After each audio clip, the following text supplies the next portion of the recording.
কি গো, আম কিনে নিয়ে আসলে নাকি ওদিক থেকে? না না, এই আমটা তো ওই পাশের বাড়ি ওরা দিল। ও, পাশের বাড়ি বলতে ওই উদয়দের বাড়ি?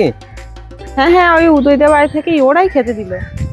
হ্যাঁ গো, উদয়দের সঙ্গে তো তোমাদের খুব ঝগড়া ছিল, আবার আম খেতে দিচ্ছে তোমাকে? সে তো অনেক দিন হয়ে গেল, এখন তো ওদের সঙ্গে ভাবই হয়ে গেছে, আর তো ঝগড়া নেই। ও, মিষ্টি ফিষ্টি দেয় না তো তোমাকে?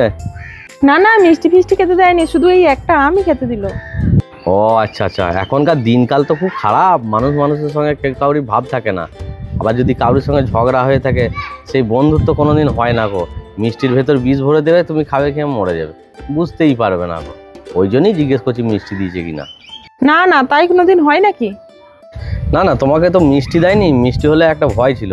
আম দিয়েছে, আমি আবার ইঞ্জেকশন ভরে বিষ, না না ওসব করবে না গো। আম দিয়েছে তো কিছু হবে না, যাও। না, ওরকম করবে না, তাই আবার করে নাকি? লোকটা মনে হয় ঠিকই বলেছে, আমাকে তো কোনোদিন কোনো কিছু দেয় না, আজকে আবার হঠাৎ করে দিতে গেল কেন?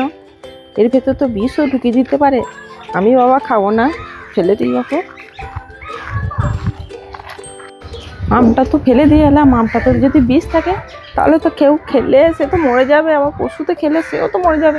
যাই বাবা, পুঁতে দিয়ে আসি গা।